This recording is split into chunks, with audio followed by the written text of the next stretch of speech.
is weekend na naman at syempre gagala na naman kami ni Love. So nag-breakfast muna kami dito sa may Jollibee kasi aakyat kami ng Marilaki. Inaantay muna namin yung kasama namin. At syempre, di mawawala yan. Susubukan na naman tayo ni Love kasi Disney princess tayo. O diba, never talaga ako ginugutom na ito eh. So, ayan, biyahe na kami paakyat ng Marilaki dahil busog na. Pupunta nga pala kami ngayon sa Regina Rica. So, ayan, stopover muna kami dito sa Michelle Boso. Konting kulitan, video lang muna dahil tin-testing natin tong bagong gimbal nila. So, yahin na ulit tayo. And hindi nga nakakasawa balik-balikan yung Marilaki. Syempre, bukod sa ito yung pinakamalapit na pasyalan na may bundok. Di talaga siya nakakasawa dahil napakaganda ng view.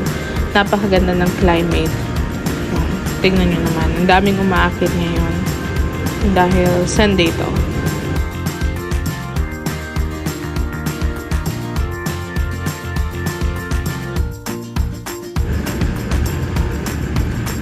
At ayan, tumambay kami pala dito sa may Palo Alto. Marami kasing namimitik dito. So, syempre, tingin-tingin muna tayo ng mga dumadaang motor.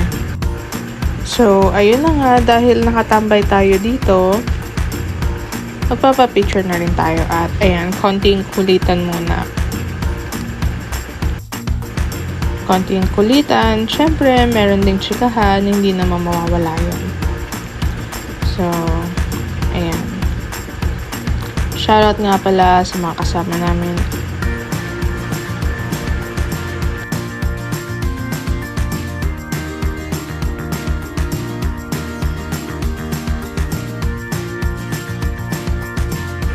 Ayun o. Sweet-sweetan. Siyempre, papapicture tayo. Sweet-sweetan tayo. Sweet-sweetan na alam mo hindi nag-aaway.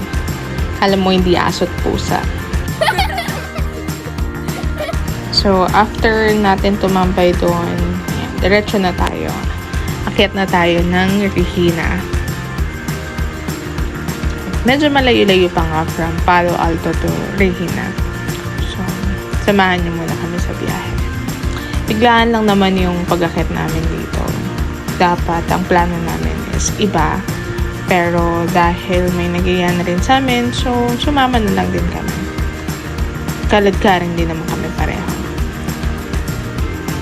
Kasi nga, every weekend lang din naman talaga kami lumalabas nila.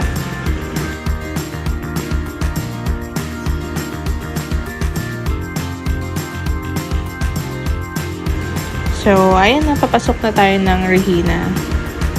Regina Rica dito sa Tanay.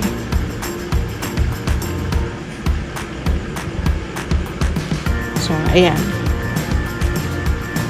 At syempre, akyat tayo dun sa may malaking Mama Mary. At ito yung daan. Palubat na nga pala yung phone ko dito. Literal na less than 10% na lang siya. At nilalaban ko lang yung natitirang battery ng phone.